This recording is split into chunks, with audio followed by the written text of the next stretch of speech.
So we were just talking about reading, and my challenge with reading, we have like, so I get up early, like Mhm. 4 a.m., go to the gym, come back home. If it's school time, get the kids out the door, all that stuff, at work, etc., dinner, etc. Where's my time to read? If I do read, then it's this not selfish activity, but it's like, okay, family who haven't seen, I've been working all day, don't see them. Then kids go to bed. Now here's X amount of time to be with Lindsay, my wife. That could be the reading time. Reading is a single person activity, not single as in like you're not with someone, For but about 1 hour a day, right before going to sleep. And my husband's like, "Do you want to watch a show? I love watching shows going to sleep." so I'm like, "Put it on." My headphones are in. I was like, I don't know. I That can't would do it. be we're I getting need like my Dr. Phil. time. That'd be like there's like an argument or something. In my mind, No, I'm it's like, I'm not pretty talking to like you for an because hour. he puts on something we've always seen. So it's not like Mm, I'm okay. missing out on something. But I do feel like, and especially since being pregnant all year, like I just know this countdown of my time is happening. And Oh, so I've yeah. actually started a chart on, I have a whiteboard over here. I think I'm on like 25 books so far this year. And I think we're on week 26. So at least I've been reading about a book a week with headphones, audiobook. But Yeah, you audiobooks are the key, Andrew. yeah, Audiobooks. at When I one and a drive, half maybe I should learn to speed. drive. Mm-hmm. Yeah. But But I it's, enjoy music when I drive. Like that's like my yeah, you got to that give is up an something. escapism for me. Yeah, you have to sacrifice. There's only so much I time. So we need 28-hour days, I guess. We do. Just change that. I will say I don't listen to it weirds people out. I don't really listen to music. Like I Mm, can't listen to background music when working. I need to focus. So it's my interesting. Yeah, I have to have if it's music on while working, it has to be music I know very well. Otherwise, I sit there and like, oh, really like that drum part. Or, oh, the bass guitar and that. Oh, the whatever instrument, whatever. I'll just sit there and like, shoot, it's been 20 minutes. I've been listening to music versus actually working. So it has to be, here we go, musical soundtracks that I know, because that's Mhm. like 2 hours. Or like a playlist that's like 10 years old at this point that I keep adding like a song to maybe once a week. Mm. Well, that was like going to the gym. I had to have the same playlist too. I was Oh, like, this same. is just Mm-hmm. like I don't want to like explore. And because when I would listen to audiobooks 100%. going to the gym, it was too distracting. Like one Oh, of them, I yeah, read The yeah. Hunger Games, and like she's like, I volunteer, and I'm just like trying not to sob while I was like, I'm not You're doing this like ever getting again. ready to squat, bunch of weight. You're like, why Yeah, am I crying right now? Yeah, no audiobooks for me at the gym. No. Mm-mm. yeah. No. All right. Well, let's get started. Welcome to episode 290. I am the ad doctor, Andrew Peak, and with me today is Julie Jarnagin and Jackie Lipinski. Hello, everyone. We're here. Guys.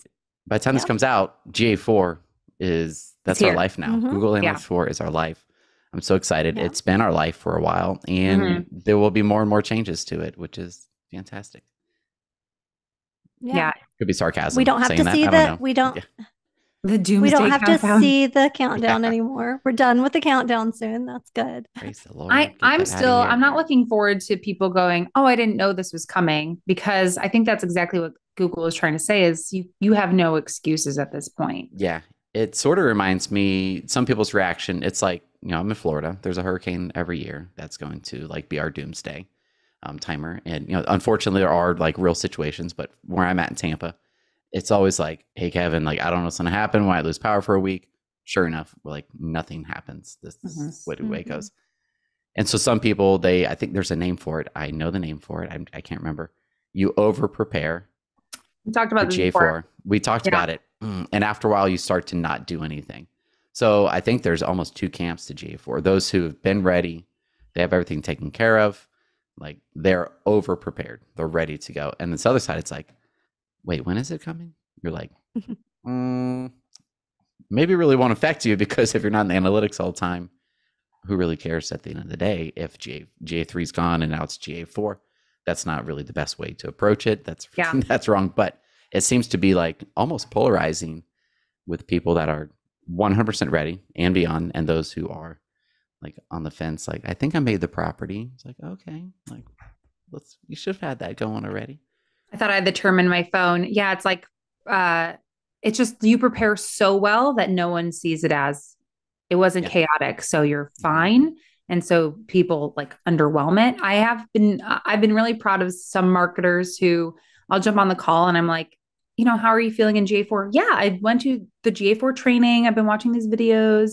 I tried building out this, and I'm like, you've got it. I know you're checking it weekly. I know you're feeling comfortable. You're asking the right questions. And then even this week, I had someone go, I was like, okay, how are you feeling in GA4? And they're like, wait, when is that coming out? I'm like, 3 days, it's going to be mandatory. And they're like, wait, what? And because they're utilizing different elements to grab their data. For example, we have Looker Studio reports, and that's really wonderful that you're looking at your reports, but you also have to look at the sources sometimes. And I think that's what catches people is they forget to check their sources and do a little extra homework at least once a month in their own data and analytics to I think I ranted a while ago where, like, depending on your title, you should kind of look at the dashboards you create, or if you work with you create, we create for you. But really, you shouldn't be. Like, the dashboard is just a dashboard. You're driving your car. Here's my gas. Here's how fast I'm going. Here's how far I could drive with the mileage, all that. But we're not drivers. We're the mechanics. We're the team working on the car. It's the snapshot summary that you send forward, and you are in the back end. You're right, fixing the engine. Everything. But it's the perfect timing if you're not comfortable in analytics. Everybody's starting fresh now. So you might as well start on GA4 and just jump in and learn it there. See, you have nothing to compare it to. So if you're not comfortable in there, now is your time.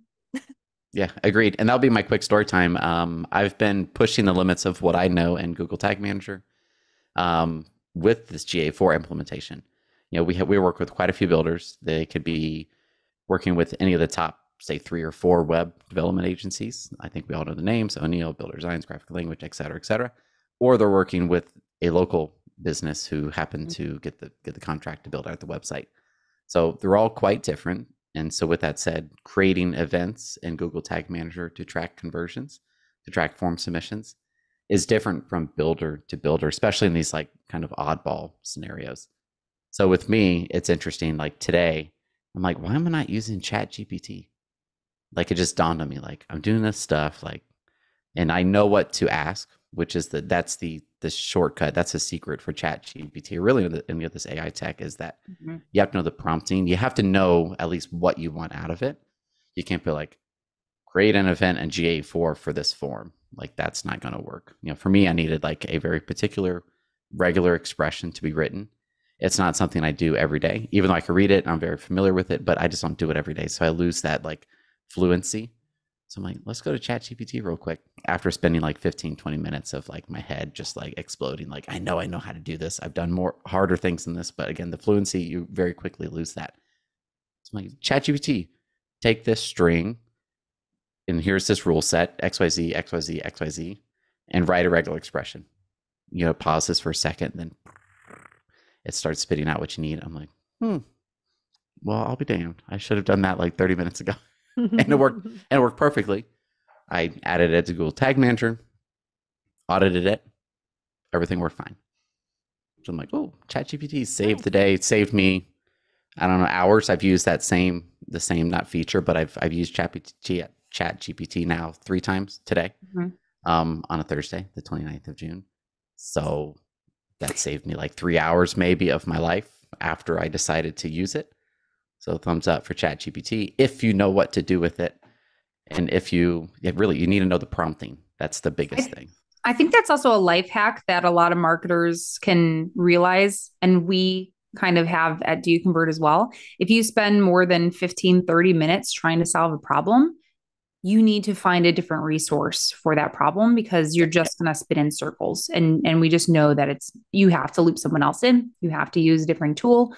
Obviously you should have already Googled it. But, you can't sit there and like, I can't, I'm trying to turn the car on. It's just going, eventually like you need to get something different. Like, it's not going to work. Whether you call someone else who knows more than you, or you're like, let me try something else. Eventually you run out of your own tools in your tool bag. You need to go to someone else who has the full set of whatever you're looking for. In this case, ChatGPT, I knew the prompting, exactly what I needed. And it was like maybe 2 minutes in ChatGPT to get the answer I wanted. I'm like, sick. This is amazing. Let's do it again.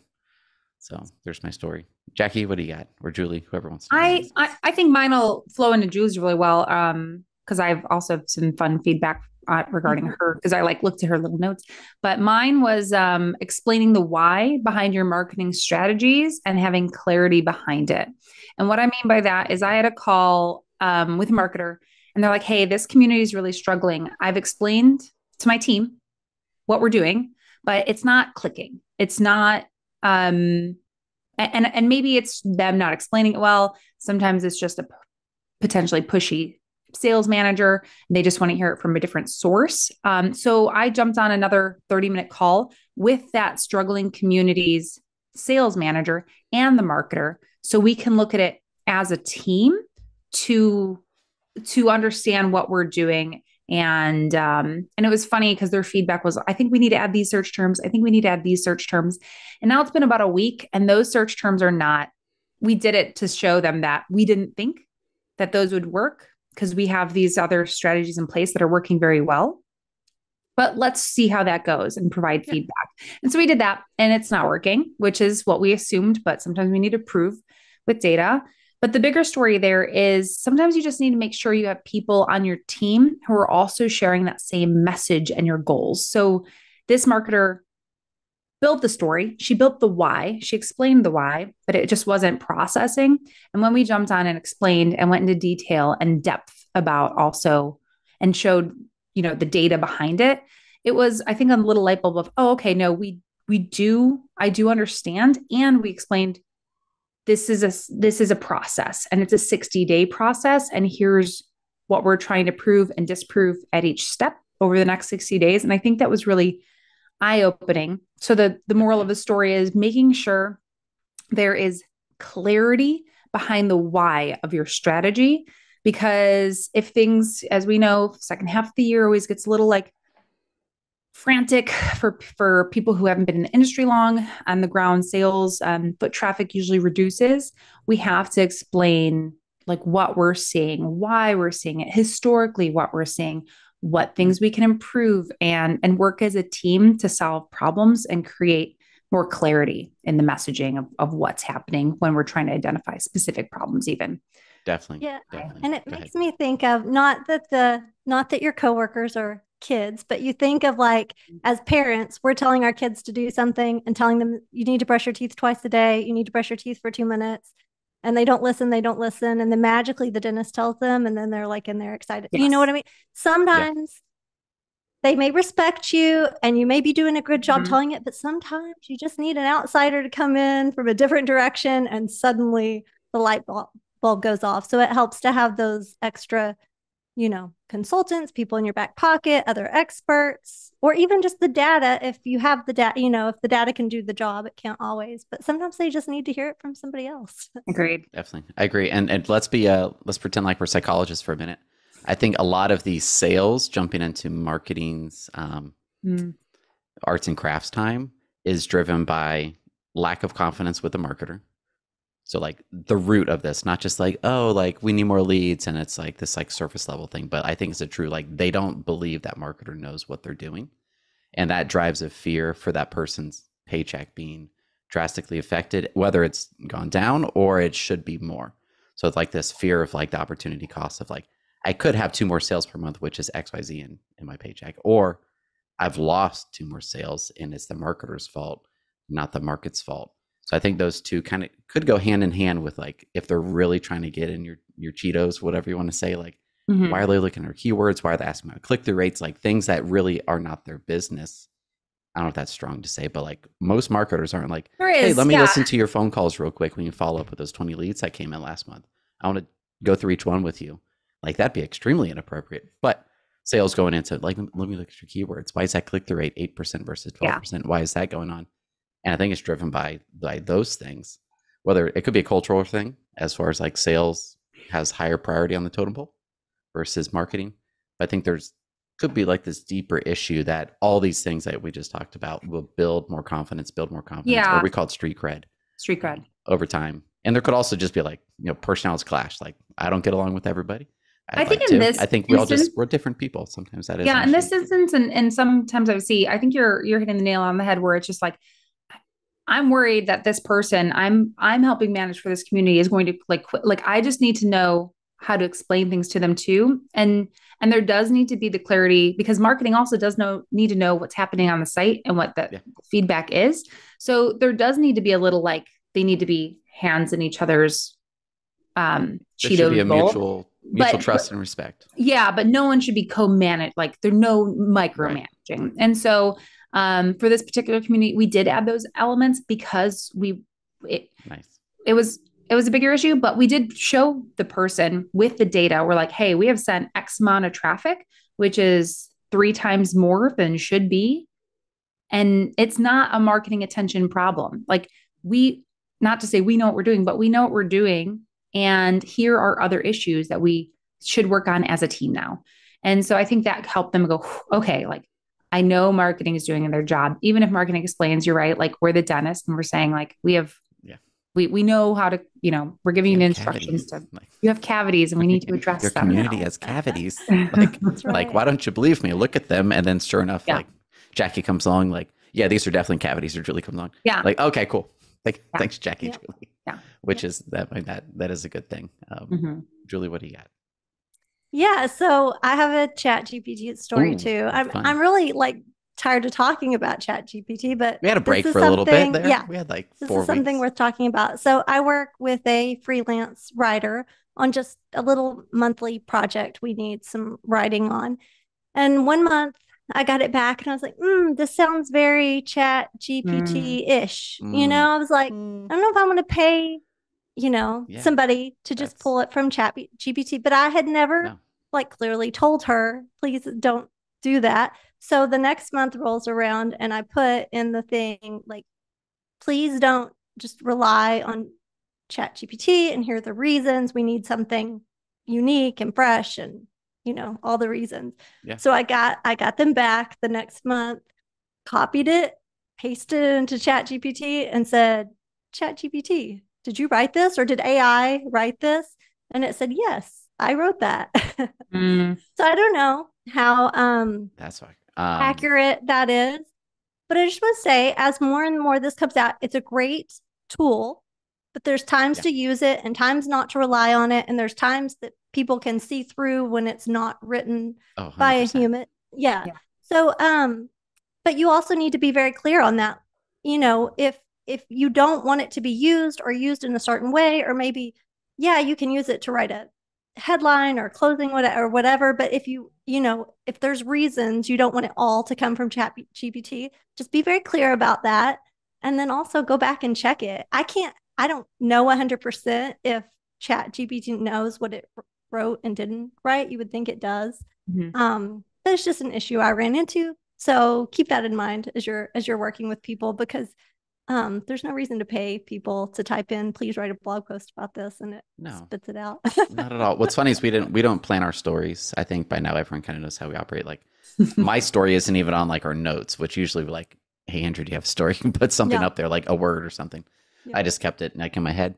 But that, I think we just talked about, here's an example of ChatGPT, perfect use. I needed a regular expression written for Google Tag Manager, very specific thing. Julia just talked about headline ideas. I think that is perfect. Very short copy. Rewrite this headline 5 times. Make it more exciting. Make it more corporate. Make it more emotional. Whatever word you want to use, and you'll get a different response. But to take and rewrite this entire article, no. Yeah. And then especially for a vendor, if you're paying someone to write things for you, is that, I don't want to say fraud. That sounds so accusatory and such a big word. But it's I paid you to write it, not ChatGPT. So it gets definitely, But I've seen those articles written out there. They just run in circles.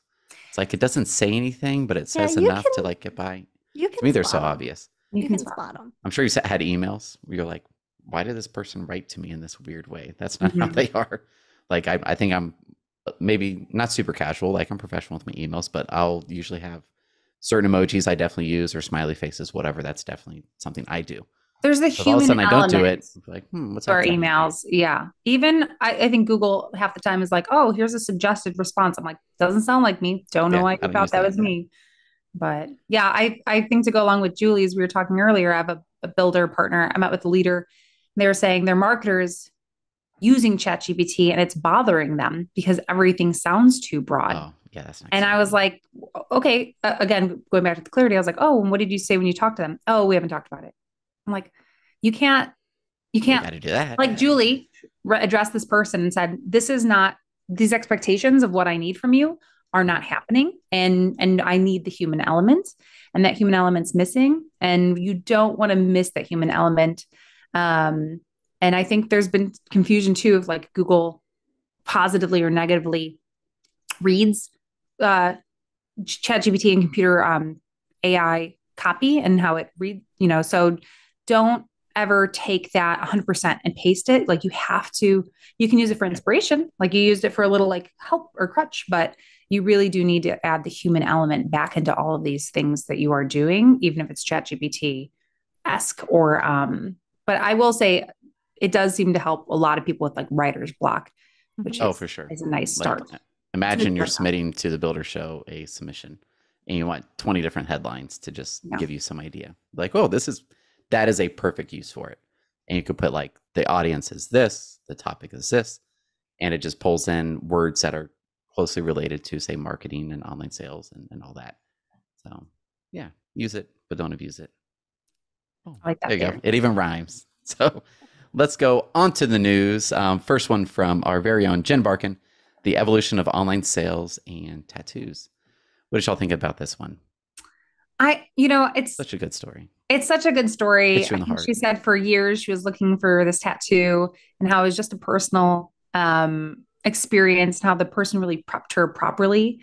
And I think it just, I think we go back to the model homes is just, we make a lot of assumptions and people want to be more prepared, especially when they're making the choice for the rest of their life. So having the OSCs and her tattoo person, like, follow up, send information. Here's what to expect. Here's how long it'll take. And really clarifying the steps in the process creates for a better experience. So I really liked how she was able to compare those two experiences. And I love how Jen's always great on the podcast and bringing stories back. So I really enjoyed the story. Yeah, I think this was a podcast story, wasn't it? Mm-hmm. About 6-8 weeks ago. And it's back to like the human touch of it all and the ChatGPT. It's the same for OSCs. You are our human touch out there when people are reaching out to the builder. And it just makes, I think people sometimes underestimate how important it really is. So, and it's fun. I get to be on a meeting with, Jen and Mike and the whole sales side about their content and their blog posts. And it's always like, oh, marketing, we're writing another blog post about GA4, and they're writing blog post about tattoos and their dogs. I like it. I was like, we need this to balance out our nerdy, boring stuff. I mean, we try to make it not boring, but GA4 is only so exciting. So it's fun to go in and read all the online sales stuff, because it can be a little more. I was even gonna make fun of Andrew a little here when he's talking about regular expressions. I'm like, and we lost. Who knows what that means? Yeah, like 4% of people listening are like, yeah, I'm familiar with that. Yeah, it's definitely that is so true. Yeah, but tattoos, I think it's good for maybe it's just something in my brain. I'm wired all weird or something. But like, I got my most recent tattoo like a year ago. It was like 8 hours of time, but like that was extremely nervous for one. Like, I didn't even do 8 hours. It was split into different sessions. But like, as far as the excitement, nervousness, mental bandwidth it kind of took up, wasn't necessarily at the level of buying a home, because I was like, okay, here's the deposit we needed for KB. Like, I'm going to see that leave the checking account when we wire that. Oh boy, that's a commitment. We have to do all these things. So it's all these logistics is kind of like what where my mind went to. But the anxiety and just mental bandwidth, like it's on your mind, like, oh, my tattoo appointment's in a week. Mm-hmm. Or like, oh, we're going to see the model home on Saturday. This might be our home, like where we plan to be there for the next 12 years is now the average. Like, we're going to be there for a while. Like, my child is, just had a birthday at 6, like 12 years. Oh man, she'll be out of the house like this. Oh my goodness. Like, so there's all this emotion that we have to kind of process through, let alone just like, who do I talk to when I get there? Will they be welcoming? Will it be like Burger King, or will it be like Chick-fil-A? Like, all these, it's new to us. It's new to all the buyers. So that's really what I got out of Jen's article, was like, treat it like it's a tattoo appointment. Like, and that's what, it varies how big it is, but like, that's such a tiny financial commitment compared to buying a home. And yeah, but it's a commitment. It not is a financial commitment. It's not, but it's you're stuck with it for a little bit. But which is interesting. Like as you get more, I have 3 tattoos. As you get more and more, like the care for like that, I'm stuck with it. Definitely lessens. Just like buying a home. Like we'll be on our 3rd home next. Will be our next 3rd. I don't know when, but like I'm not nervous. I'm excited for it. I don't know when it will be. Because right now, like it's definitely not in the budget because what we want would be a bigger home with a single floor, like pool and all that sort of thing. But I'm like, oh, it's not as big deal because of the 3rd one. I think the same type of thing happens. So if you're a first-time home buyer, second time move up, like that's definitely something to consider even more is like, what will these people be thinking and feeling? And can we have marketing to support it? Or is it this truly like the human side needs to be 90% of it, which I think that's really what it is. Like Julie just said. The human element. I'm gonna push forward on my favorites, but I'll come back to it. Do it. But if anyone needs and I think this Jen story really goes along with this. Last night I watched The Bear, Bear, season 2. I think it's episode 7. It's called Forks. Yeah. And this person, the episodes are on this person shadowing one of the most high-end restaurants in Chicago. And talks about how the restaurant treats their customer service. And the same thing, I was like, wow, this is about one person's dinner experience. And these people go above and beyond and listen. They like listen to all the comments, they make notes, and they put in their CRMs, like they have this built-in experience. They talk about the whys of why they do it and what gets them excited. And it's about, hospitality. And I think the OSCs too, it's sort of about this hospitality where we sometimes they're the first interaction a lot of customers have. And so we really want to overeducate them, get them excited, just treat them so like this is get them excited for the appointment, get them excited for the house. Same with the tattoo. And so, it would be a really good, like read this article. Yeah. I don't think you need to watch the whole. Yeah. If you don't want to watch the whole show, just watch that episode. It's really awesome how they portray that. Yeah. It definitely fits certain brands, and we'll go into the next one because I think we're beating this one up. It's almost like, so we just talked about like music versus podcasts. Like to me, I love music. And when I listen to any song, and every kind of music I will always listen to, I'm like, okay, what did this artist want me to feel with this song? What were they going through? Why did they write this? Why did they choose that word over this word? Like all these, the intentionality of the music is what I get out of it. So the hospitality reference for that, every moment has such intention to have this experience be like, I'm not going to use any 4-letter words right now, but this will be the best dinner this person is going to have this year, the next 5 years, whatever it may be. Like that expectation as far as like, that's what I want this person to feel. So depending on your brand and like who you market to and all that, that could be like, we want this buyer, this will be the best home buying experience they will have in their entire life. And so then that changes like priorities and just things that you would be like, oh, that's fine. It's like, no. It really just changes your expectation from the get-go. And that kind of solves not everything, but if that is, this will be the best experience they ever have buying a home, or really in general, like this year, then that solves all the discussion as far as what should we do and not do. The clarity is there with the company. It's a principle. We are, and like had Ted Lasso, like believe, like if you need to stick a sign on your wall so everyone sees it, so the messaging is there, do it. Do it. So, all right, what's the next one we have here? Oh, the next one. All right, feelings gone. Here we go. This is from searchengineland.com. Google Universal Analytics historical data will be available until July 1st, 2024. Yeah. So we have Universal Analytics will stop tracking data on the 1st. Is that Saturday? Yeah. Why would they pick Saturday of the July 4th weekend? They're not patriotic. This is ridiculous. They should have changed it to Labor Day. I don't know. Some other date, like when the internet was invented. I don't know, something fun. But that's the date they chose. So on that date, if you're in GA3 or Universal Analytics, tracking will go from whatever you are seeing per day to nothing. And then we'll have that data for another year. We look at year over year data, but as far as, is it that big a deal?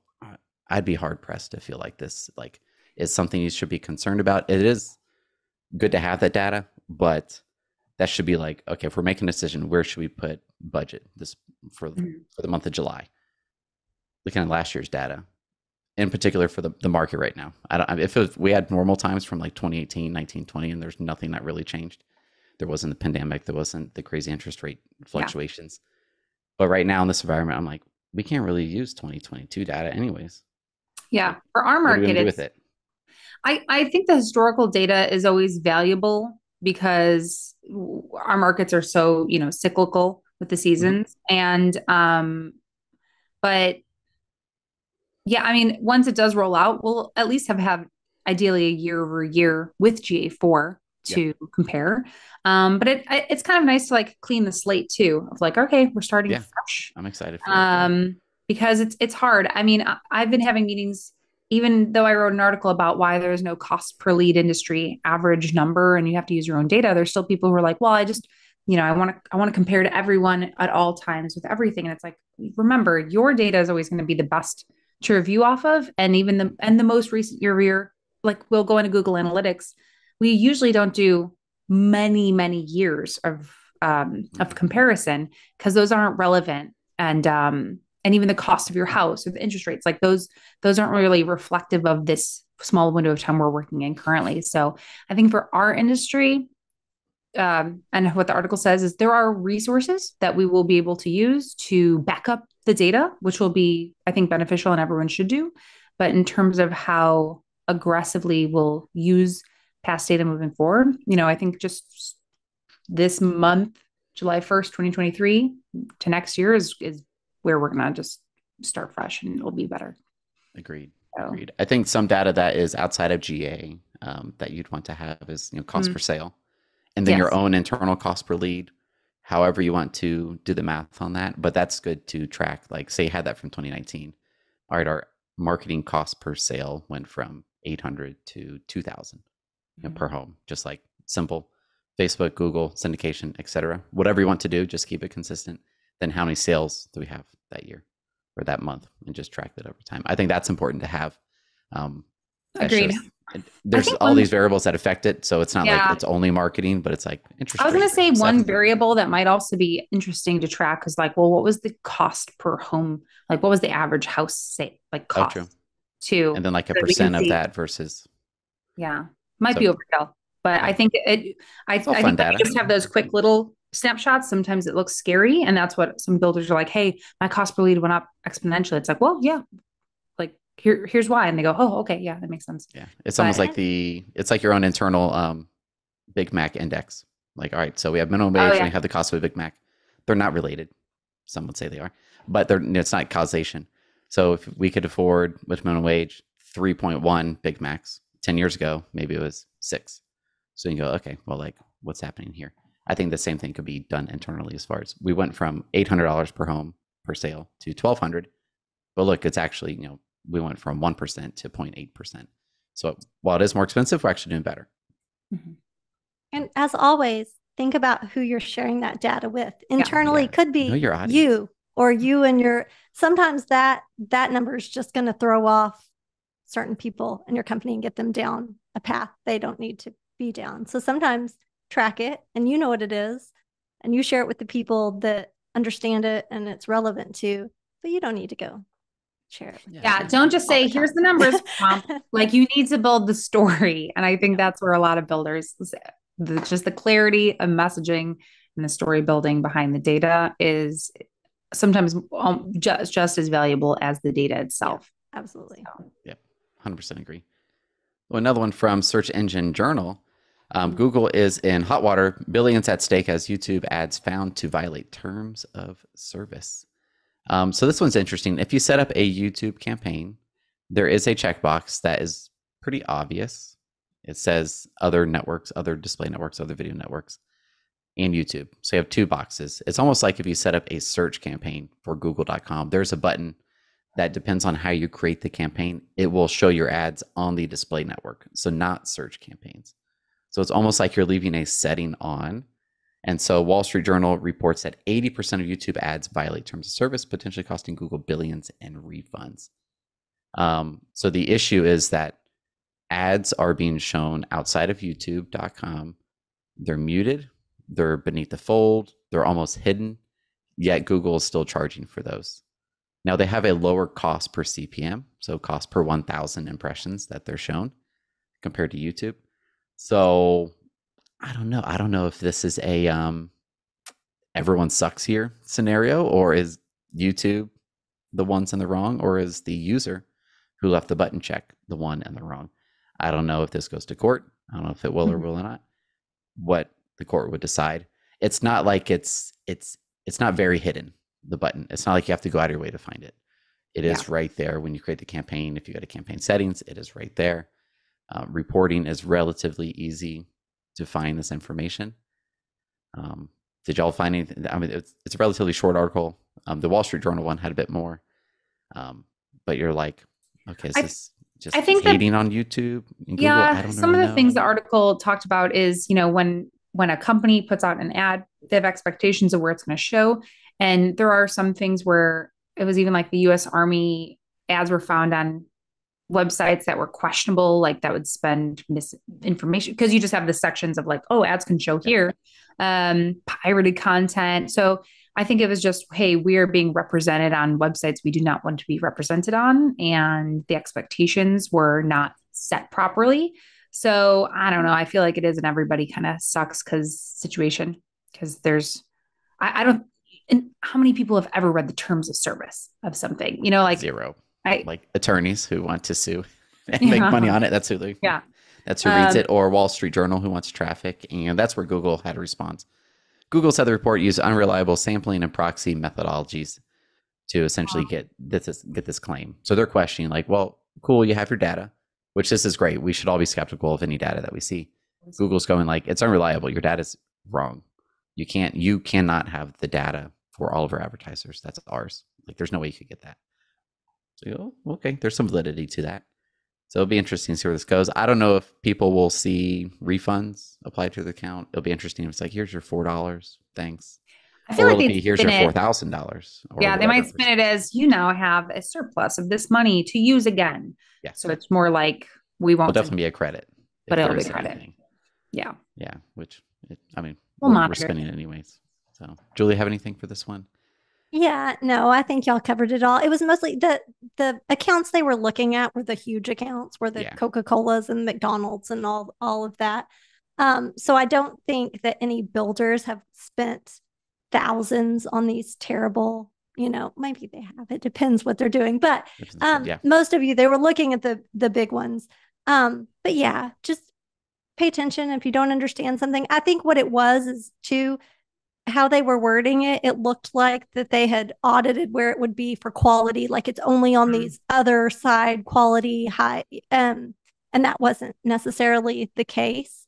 So it just looks bad on Google, and Google may get dinged because of it, but we'll see. I don't know. The headline was a little dramatic. I don't think it's going to like bring down Google like the headline seemed to think it would. A copy for Google. Yeah, we were talking about Google the other day, just like the power, as we're setting up, side note to GA4, if you're setting up conversions, they should be named a certain way to take advantage of giving Google more data for them to better target the right person. So if they call it a standard event, I think Facebook uses the exact same language, or their default events. So if every builder in the United States and North America, everywhere in the whole world, set up their events 100% the same, Google now has a live pulse on every new lead in home building, if you think about it, because they're being sent the data.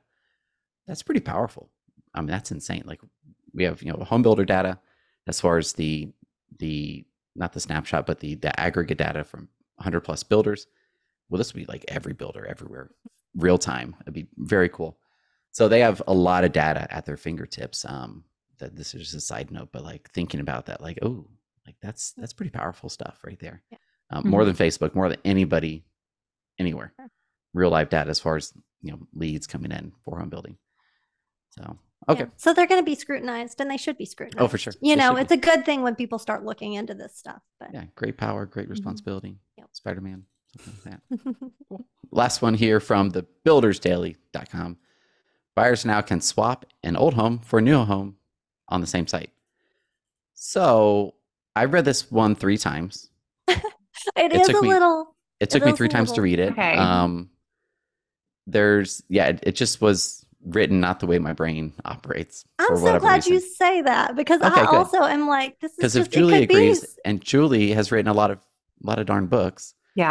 I'm sure a lot of people like his style of writing. So I'm sure he's an excellent writer, but like, it's just not super, you have to really be in it all the way.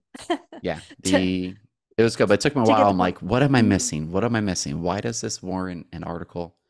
And this sounds like potentially negative, but I was going at it like, I read it. I'm like, I'm missing something. I felt like Tom Hanks in Big, where they're all around the conference room. He's like, I don't get it. Like, why do we want a building that turned into a transformer? I don't get it. So, yeah. And it took me a while. Like, did I miss something? Or this is really just teardowns and this putting is teardowns, but instead of, just an on your lot builder coming in, this is more of a production kind of scenario, but on infill with a house with a teardown. So it's much more, they guarantee production your closing, timelines. Okay. Your timeline. They guarantee that it's going to be done in 12 months. And then just how they're doing the production and marketing and all that, it's more like a production builder than just an on your lot builder. Okay. And it makes more sense for it's a lot of these areas that just there are no more home sites to be found. Like we can't go in, buy a piece of land, create a community. So what they're doing is they're going in, finding a home buyer who has a house they've outgrown, but they're in the perfect location and there's no other options anywhere. Yeah. So then they're going in, simplifying it by like, here, there's customization, but here's your floor plans. Here's what we can do. Here's what it's going to cost. Here's when you can get in, and going and doing it. So I think really the takeaway for me is, as things change and shift, sometimes the opportunities are kind of outside of the normal box. Like you have to look at, what are we dealing with? We're dealing with this area that there's no land, no, a shortage of housing. These people are outgrowing their homes and nowhere to go. And so they came up with a solution for how to profit off of that, and how to kind of process it, that they could do it instead of just being a one-off here and there. Definitely makes sense. So they essentially made it to be much more approachable because it's reliable. They stuck with 12 months because they assume most people can get a 12-month lease on a home, and they're not committing to this longer lease where they go month to month and the rate change. They're locking in their building certainty of like, all right, here's your lease, 4,000 times 12, you have 48,000 that you're having for the house. You already own your land, so that house you thought is $1 million, we could actually build it for 800 or whatever, 700. I have no idea. So the person who has the house is like, oh, really? We could have a perfect home, perfect location, and here's my set price, and it's certain. And they're guaranteeing all these things. Maybe there's things in the contract where they assist if they're outside of this guarantee window. Okay, that's what I thought it was. But I'm like, there's got to be something more. But I'm like, that's actually a really big deal for someone who has the perfect home, the perfect location. Yeah. There's no more land available. I'm thinking like there's definitely builders who, I'm down here, Pinellas County, St. Pete area. There's not much land at all, at all. But there are perfect locations where, like, if you could build a house over there, the zoning as far as the schools, the zoning as far as building, like what can be commercial, not commercial, like that will always be a solid area, guaranteed, unless something insane happens. So building a bigger home, like, is a good investment. It's like you will never outgrow the neighborhood. Certain areas. And I think they're targeting to, potentially people who've had their homes for a long time, where when you pay, it's like you might not even have a mortgage on it anymore. It's like, okay, well, now I can afford to build up for my needs. They talk about multi-gen houses and, living with grandparents and just the changes that are needed in the houses now too. So, definitely interesting of standardizing kind of that opportunity of infill lots. Definitely. I would love to see like the numbers on this, if it makes sense. Like, you bought your home 20 years ago, you paid $200,000 for it. It's now worth $700,000, which, or more, because you're in an ideal area where there's not much land. So now you have XYZ in equity. We got to tear that house down. You're like, shoot, I have to sacrifice my equity because it's gone. Because the house is gone. I guess like the reason Yeah. I'm but just I curious. think that's what they're saying is the value is in the location. And location. Like, who cares if it's worth $7? You're putting a $2 million house on it. Like, it has to be that drastic. Maybe not that drastic, but you're not going from a $700,000 house to $800,000 house. It's much, much bigger than that. Yeah, fun article. I enjoy the challenge.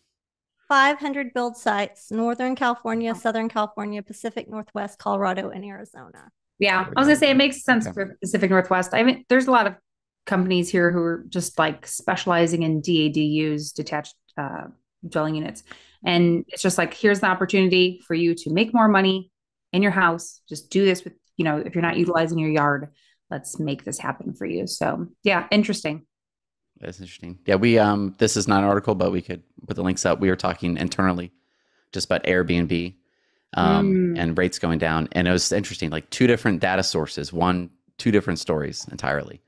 One showed like these massive drops, like 30-40% in revenue for Airbnbs, and like, you're like, ooh, that's an issue, because there's a lot. At least I know a lot of people who personally they've been buying homes for years, and they want them as Airbnbs because they're making more money versus a long-term rental, and they have it set up enough where they have five or six cleaners on tap, and it works. They have it systemized. I'm like, man, if their revenue dropped 40%, like, they're upside down on all their properties that are financed. Ooh, that's an issue. Then I dug deeper and I found someone else who had it where, like, actually they're down like 5%. So, moral of the story, this isn't related to the last article, but I'm like, what would he believe? Like, it's all individual. You just got to dig into the data sources, I think, for anything. Because I think that's what Julie was saying too about the other article, is like, these headlines that people try to get are obviously there for a purpose. Yeah. But even you had mentioned, like, in the one that says, down 40%, you're like, okay, well, they mentioned a place in Florida that is not popular and doesn't deserve to be on the list. This is insane. Yeah. Like, it makes Lakeland, Florida, if you're listening, you're from down here. Mm-hmm. So cool. Well, that's it. Let's go on to our favorites. Julie, you're up. Your turn. You better have one. My favorite, and this is not an advertisement. I'm getting excited about the summit. Like, we've been talking internally about planning. Is that what you were going to say? No, but I feel like that's an easy one. It's easy. Planning and booking and what we're going to do and who's going to be there. And so I think it's about this time of year that I don't know. Andrew starts checking flights in January. Yeah. This is how you make vacations and trips last longer. Like, you start planning a year in advance. You look at the flights and you're like, ooh, I'm so excited. I'm going to get up. Like, right after Builder's show, Andrew will be like, have you looked at flights for Summit yet? And I'm like, no, I haven't. It's February, you weirdo. What is wrong with you? There's a few more out there. I am getting excited that are like now. Me. Yeah. I'll pick it back. Yeah, I'm super excited for the summit. Dallas, this year, 300. It's going to be the biggest summit we've ever had. Fun. Also the biggest team for DYC. We're all coming out. Yeah. That's gonna be a lot of us. Except for Jackie. We're sorry, Jackie. Oh yeah, that's Jackie. Okay. We're gonna set up one of those. Can someone bring one of those iPad salespeople that are in model homes? I just want to somebody robot bring her it, around, please. We'll pay for the Wi-Fi package. Just for if you don't have a big head, I'm gonna be so like, I just need that like fake element of being there. Let's put you in the closet. Like, put her in the corner over there. No one puts Jackie. Well, because I think it's really funny. Like, even some people I'm still telling, like, hey, I'm going on maternity leave, and they're like, what? Like, I was like, oh yeah, I forgot. You're like, you just see me from like, I was like, no one can tell, so it makes sense. But but yeah, I'm super excited. I just start playing. I mean, it's nice. It's good to see everybody. Yeah. And let's see, do I have another exciting thing? I guess my current favorite, two of them, ChaptGPT. Thank you. You're the best today. Like, saved me 3 hours today, and then. Now that it's like ingrained in my memory, I'm like, oh, why am I not using it more? Like, I think we should all try to use it as much as we can, just to see if it can help us do things more efficiently, not make the quality of work decrease. That's the only caveat. Like, it needs to have a better outcome. Yeah. Or it needs to save you so much time that living with 90% of what you had before is totally okay. It's like one or the other. If it makes it worse, like the article example, like, didn't save time because now we have to redo it. Made it worse. Now this conversation, it's awkward. There's tension, job performance, like assessment, like that's not good. Terrible use of it. The other one is, have y'all seen the Ninja Creamy? So Ninja, they make blenders. Oh, okay. Right? It's a Ninja blenders. Ninja. Now, I was like so lost when you first I thought it was a TV. but I'm on board. What is this making? It's not a favorite, but it's a lot of people's favorite. So it makes ice cream, which is like, oh, it's an ice cream maker. But it's Ninja ease of use. But they're $200 to $250. Like, depends on how big you get it. So you make, from what I've seen, like, you make anything you want. You can make it, like, for me, like, I can make it, quote, macro friendly. So it's like high protein, lower fat. It's dairy free. I can't do dairy. I could add in like if you're gluten or you have celiacs, like, you could add in like, all right, I'm making ice cream that I 100% know will fit with my body. I'm like, oh, this seems appealing. Like, but it's $250 for ice cream. Like, what the heck? Like, I don't need ice cream that much, but would I? I don't know. So I don't know. So do you have one of these, or I don't have one? You're wanting one. But I've wanted one for a couple weeks now, and I'm like, all right, if I still want one mid-July. So I gave myself a month of like, do I still want this thing? It's saved to my, save for later, like on Amazon, whatever it is.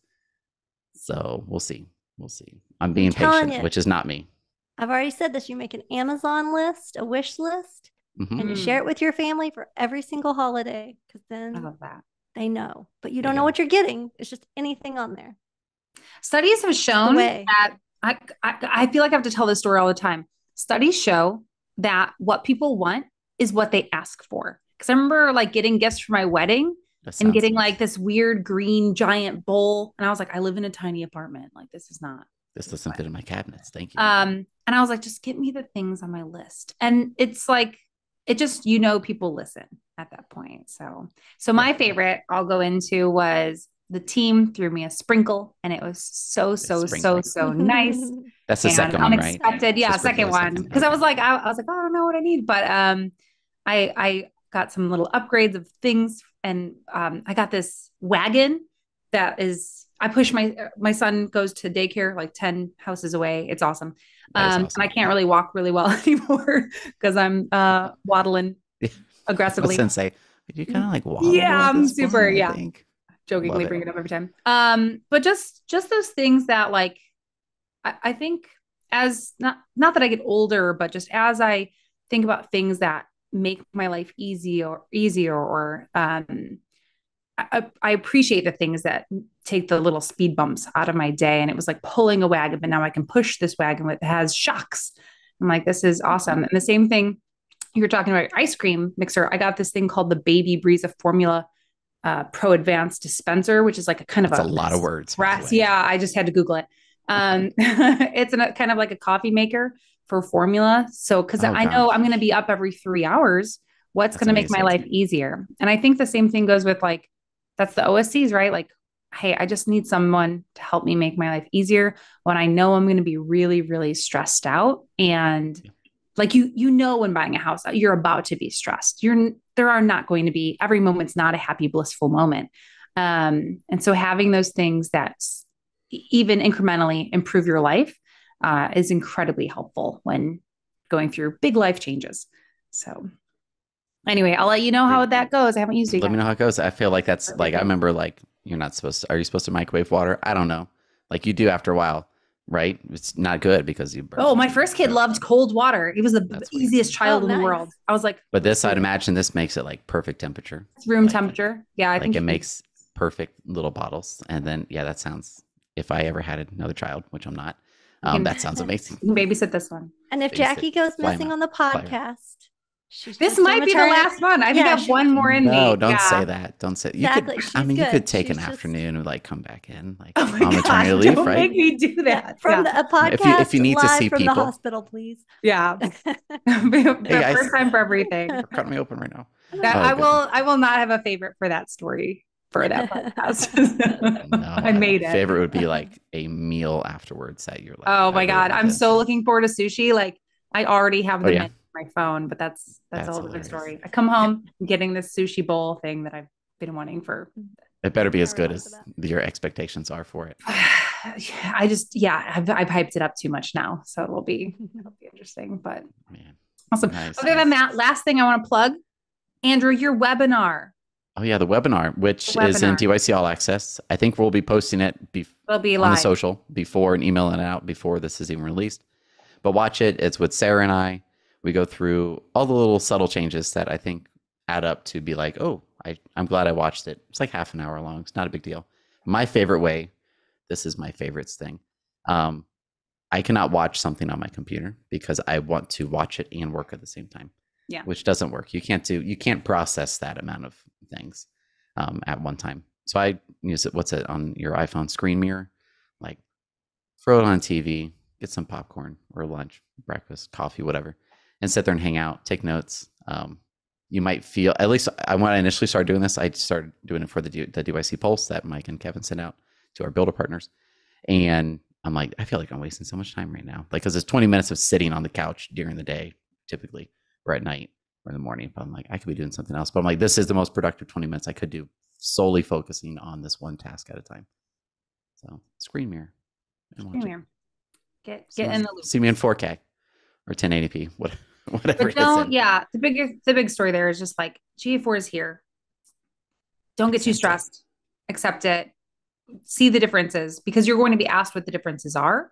And if you are a level above just a coordinator, these are things you have to know if you want to stay in the know of what is happening in the Google Analytics world. It's acceptance. It's the last stage of grief. So universal analytics is gone. We had mourning for it. We had little denial. We're all wearing black. That's okay. Yeah, we're all wearing black. I found my DYC retro shirt. So there we go. And now acceptance. It's here. UA's gone. See you later. That's horrible. And that's it. So thank you for listening. Don't forget to become a member for free of DYC's All Access Community app for home builders and developers. Watch behind the scenes videos from the podcast, frequent exclusive postings and analysis from the DYC team, access to private hangouts, and more. See y'all. See ya. Bye.